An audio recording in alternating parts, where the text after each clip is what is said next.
بسم اللہ الرحمن الرحیم۔ السلام علیکم ناظرین۔ محترم ناظرین، کیا عشاء کے صرف 4 فرض اور 3 وتر پڑھنے سے نماز ہوگی یا نہیں؟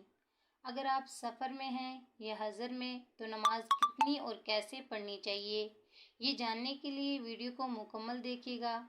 محترم ناظرین، حضرت عائشہ صدیقہ رضی اللہ تعالی عنہ کی ایک روایت نقل کی گئی ہے جس کے مطابق حضور نبی کریم صلی اللہ علیہ وسلم کا یہ معمول بیان کیا گیا ہے کہ آپ صلی اللہ علیہ وسلم عشاء سے پہلے 4 رکعتیں پڑھتے تھے اور عشاء کے بعد بھی 4 رکعتیں پڑھتے تھے، پھر آرام فرماتے تھے۔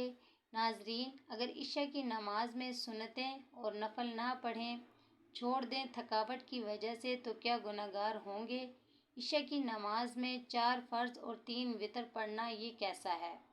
نماز ہوگی یا پھر سنتیں اور نفل پڑھنے پڑیں گے؟ محترم ناظرین، عشاء کی نماز میں ٹوٹل 17 رکعتیں ہیں، یعنی 4 رکعت سنتیں غیر مؤکدہ جو فرضوں سے پہلے پڑھی جاتی ہیں، پھر 4 رکعت نماز فرض، پھر 2 رکعت سنت فرضوں کے بعد سنت مؤکدہ، اور پھر 2 نفل، پھر 3 وتر، 3 رکعت وتر واجب، اور پھر اس کے بعد 2 رکعت نفل۔ اب اس میں جو سنت غیر مؤکدہ اور جو نوافل ہیں، اس کو پڑھنے کا بہت زیادہ اجر و ثواب ہے۔ جو فرضوں سے قبل 4 رکعت سنت غیر مؤکدہ ہیں، ان کے پڑھنے کی بہت زیادہ فضیلت ہے، لیکن اگر کوئی سنت مؤکدہ اور نفل نہیں پڑھتا، چھوڑ دیتا ہے، یعنی کوئی تھکاوٹ ہے یا پھر طبیعت درست نہیں ہے، اس لیے چھوڑ دینا کوئی گناہ نہیں ہے۔ اگر پڑھیں گے تو اجر ثواب ہے، بہت زیادہ فضیلت ہے، لیکن اگر چھوڑ دیں گے تو کوئی گناہ نہیں ملے گا۔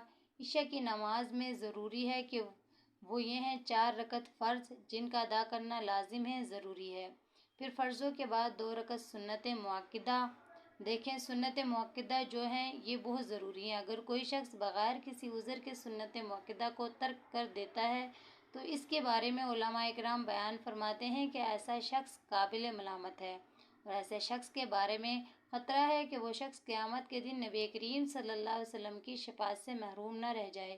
تو سنت مؤکدہ کو بغیر کسی شرعی عذر کے ترک نہیں کرنا چاہیے۔ ہاں، اگر کبھی کبھار چھوڑ دیا یہ ایک الگ بات ہے، اس پر اسے کوئی گناہ نہیں ہے، لیکن ہمیشہ ہی سنت مؤکدہ کو ترک کرنا یہ درست نہیں ہے۔ 4 رکعت فرض کے ساتھ 2 رکعت سنت مؤکدہ فرضوں کے بعد یہ بھی ضروری ہے، اور اسی طرح پھر 3 رکعت وتر واجب، یہ رات کے کسی بھی حصے میں آپ پڑھ سکتے ہیں۔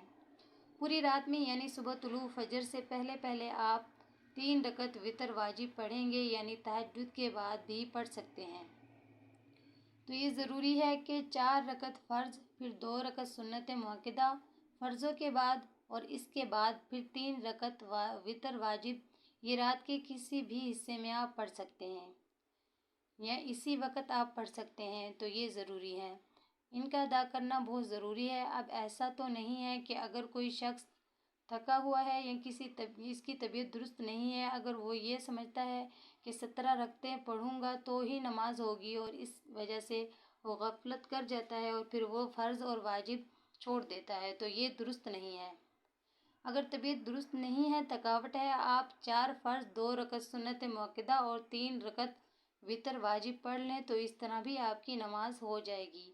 محترم ناظرین، کتاب باب سیدنا عبداللہ بن عمر رضی اللہ تعالیٰ عنہ سے مروی ہے کہ انہوں نے کہا کہ میں حضر اور سفر میں رسول اللہ صلی اللہ علیہ وسلم کے ساتھ رہا۔ آپ صلی اللہ علیہ وسلم حضر میں جب ظہر کی نماز پڑھتے تو 4 رکعت فرض اور ان کے بعد 2 رکعت پڑھتے، اور جب عصر کی نماز پڑھتے تو صرف 4 رکعت فرض ہی پڑھتے اور ان کے بعد کوئی نماز نہ پڑھتے، اور جب مغرب کی نماز پڑھتے تو 3 رکعت فرض پڑھتے اور ان کے بعد 2 رکعت پڑھتے، اور جب عشاء کی نماز ادا کرتے تو 4 رکعت فرض ادا کرتے اور ان کے بعد 2 رکعت پڑھتے تھے۔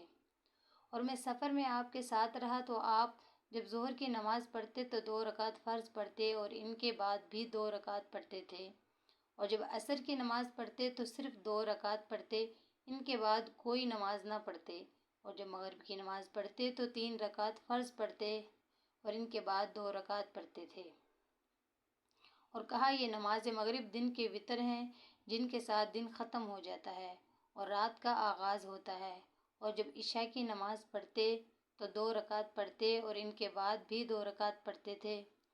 دعا ہے کہ اللہ تعالیٰ ہم سب کو 5 وقت نماز باجماعت ادا کرنے کی توفیق عطا فرمائے، اور ہم سب کی خطائیں معاف فرمائیں اور ہمیں اپنے ماں باپ کا فرما بردار بنائیں، آمین ثم آمین۔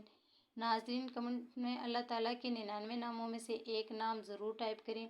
ویڈیو پسند آئے تو لائک کریں۔ مزید اس طرح کی ویڈیوز دیکھنے کے لیے چینل کو سبسکرائب ضرور کر دیجیے گا۔ جزاک اللہ خیر۔